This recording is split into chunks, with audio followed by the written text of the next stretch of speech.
Hi everyone, back to the present day. I hope you're enjoying a little bit of the past. I will be sharing more whether you like it or not. This shoot was epic. Oh my goodness. Carol and I had so much fun, and I just wanted to talk to you a little bit about this whole experience. I set the camera up. Carol was using the D3 and the D800.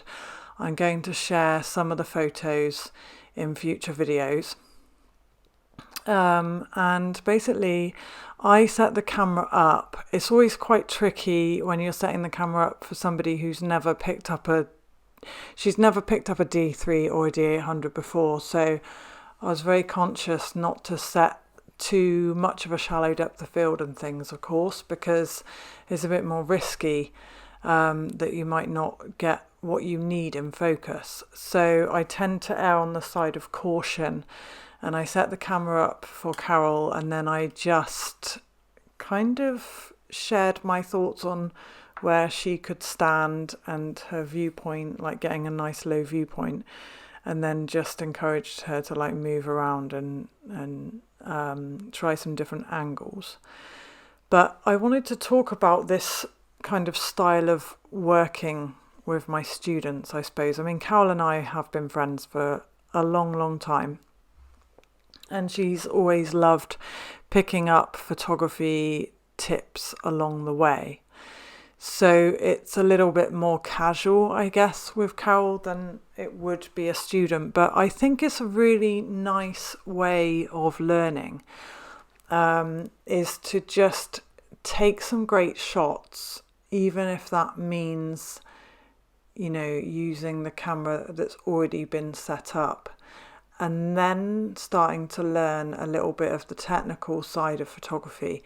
I always remember when my brother learnt guitar, and he said to me, his guitar teacher, the first thing that he got him doing was learning an actual tune, and that really worked well for him personally, learning to play something straight away so that he had something there that he could be proud of, and it developed his love for guitar.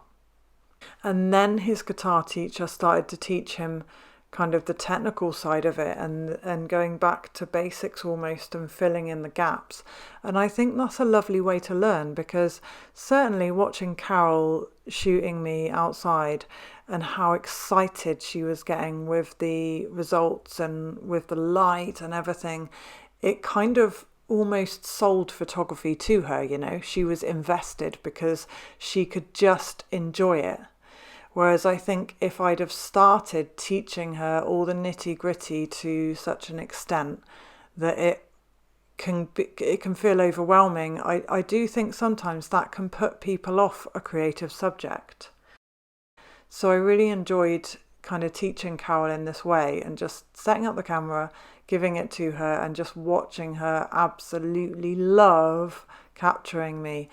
And it was really interesting to see how she interacted with me, partly because we're really comfortable with each other anyway, but she was so encouraging and so excited.